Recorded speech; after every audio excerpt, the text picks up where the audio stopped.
আসসালামু আলাইকুম। আয়েশা's ডেইলি ব্লগে আপনাদের সবাইকে স্বাগতম। কেমন আছেন সবাই? আশা করি সবাই ভালো আছেন। আজকে নিয়ে চলে এসেছি আপনাদের সামনে আরো আরেকটি ফুড ব্লগ। কি করে কচুরমুখ দিয়ে এবং মাছ দিয়ে ঝোল করা যায়। তো চলুন দেরি না করে শুরু করা যাক আজকের এই রেসিপি। প্রথমে নিয়ে নিলাম কড়াই, তাতে নিয়ে নিলাম পরিমাণ মতো পানি।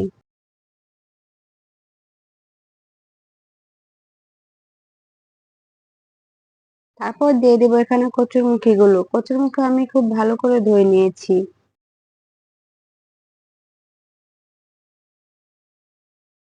কচুরমুখীগুলো আমি এখন সিদ্ধ করতে দেব। সবগুলোই কচুরমুখী এখন আমি দিয়ে দিয়েছি। কচুরমুখীগুলো ঢেকে দেব। ঢেকে চুলার আঁচটা বাড়িয়ে দেব। চলে এলাম কিছুক্ষণ পর।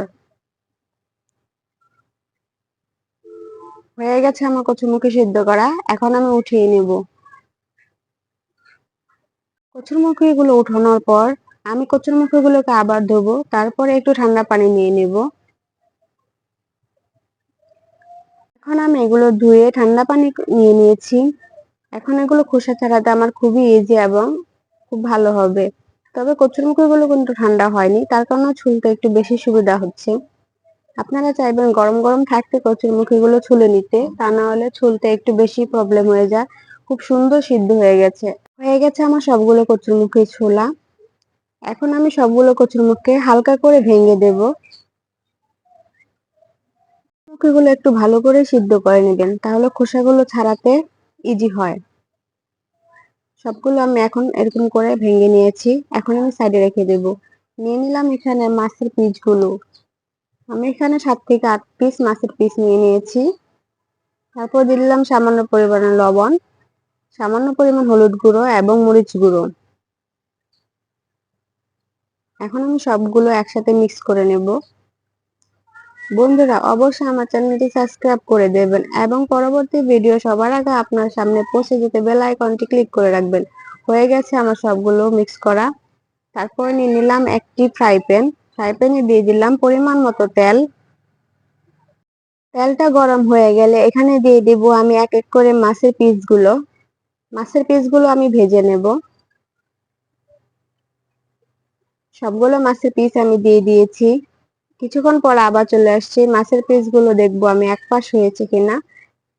হয়ে গেছে এক পাশ ভাজা, এখন আমি আরেক পাশ উল্টিয়ে দেব ভাজার জন্য। আরেক পাশ ভাজা হয়ে গেলে আমি মাছগুলো উঠিয়ে নেব। মাছগুলো ভাজা হয়ে গেছে, এখন আমি এই মাছগুলো উঠিয়ে নেব।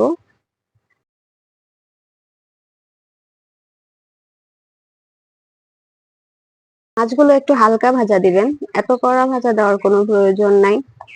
মাছগুলো সব উঠানো হয়ে যাওয়ার পর নিয়ে নিলাম একটি কড়াই, তাতে দিয়ে দেব পরিমাণ মতো তেল। তেলটা গরম হয়ে গেলে এখানে দিয়ে দেব আমি কেটে রাখা পেঁয়াজ কুচি ও মরিচ। তারপর মরিচগুলো একটু ভেজে নেব।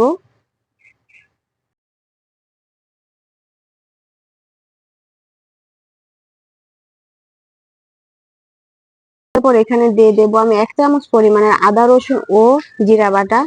এখন আমি আরেকটু ভেজে নেব, তাহলে আদা রসুন ও জিরা বাটার কাঁচা গন্ধটা চলে যাবে। কিছুক্ষণ ভাজার পর এখানে দিয়ে দেব আমি সামান্য পরিমাণের পানি।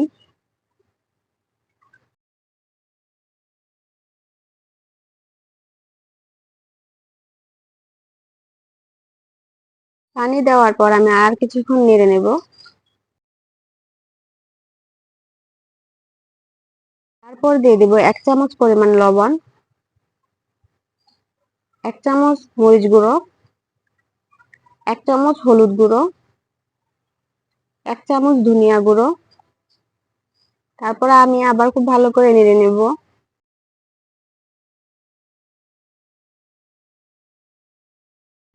এখন এটাকে আমি খুব ভালো করে কষিয়ে নেব।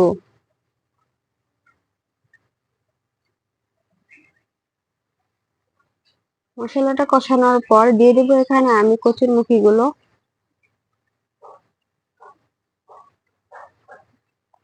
কচুরমুখী গুলো দিয়ে দেওয়ার পর আমি খুব ভালো করে নেড়ে নেব, কিছুক্ষণ আবার কষিয়ে নেব।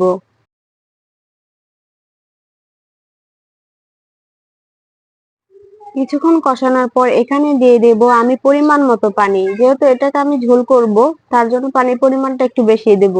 আর কচুরমুখিতে একটু বেশি পরিমাণে পানি দিতে হয়, কারণ এটাকে আমি সিদ্ধ করে নিয়েছি, এটা এমনি আঠালো ভাব চলে আসবে, সেই কারণে দিয়ে দিয়েছি এখানে আমি পানি। আমি কতটুকু পানির পরিমাণ দিয়েছি আপনারা অবশ্যই দেখেছেন, চাইলে আপনারা কমও দিতে পারেন, আরো বেশিও দিতে পারেন। আপনারা আপনাদের স্বাদ অনুযায়ী লবণ এবং পানিটা দিয়ে দিবেন। পানি দেওয়ার পর আমি খুব ভালো করে পানির সাথে সবগুলো কচুরমুখী মিশিয়ে নিয়েছি। এখন আমি ঢেকে দিলাম। এখন চুলার আঁচটা বাড়িয়ে কিছুক্ষণ পর আসবো। ফিরে এলাম কিছুক্ষণ পর। তারপর এখানে দিয়ে দেব আমি মাছগুলো এক এক করে।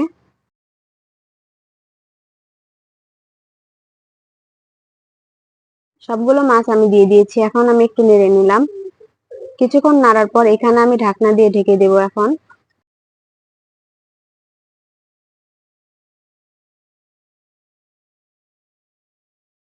ঢেকে দেওয়ার 10 মিনিট পর আমি আবার ফিরে আসব। ফিরে এলাম 10 মিনিট পর।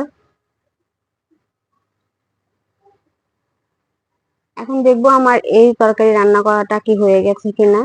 হ্যাঁ, হয়ে গেছে, এবং যতটুকু পরিমাণ ঝোল আমার শুকানোর বাকি ছিল আমি শুকিয়ে নিয়েছি। তো বন্ধুরা, আমার এই ভিডিওটা কেমন লেগেছে অবশ্যই লাইক কমেন্ট করে জানাবেন। আপনাদের একটি লাইক, একটি কমেন্ট আমার পরবর্তী ভিডিও বানাতে খুবই উৎসাহিত ও আগ্রহী করে। উঠিয়ে নিলাম আমি এখন তরকারিগুলো। তো বন্ধুরা, অবশ্যই আমার এই রেসিপিটি বাসায় ট্রাই করবেন। আপনারা ট্রাই না করলে বুঝতে পারবেন না এই রেসিপিটি কতটুকু মজাদার। আজকের মতো এইটুকুই। সবার সাথে আবার দেখা হবে পরবর্তী কোনো নতুন ভিডিও নিয়ে। আজকের মতো আল্লাহ হাফেজ। ভালো থাকবেন সবাই এবং আমার জন্য দোয়া করবেন।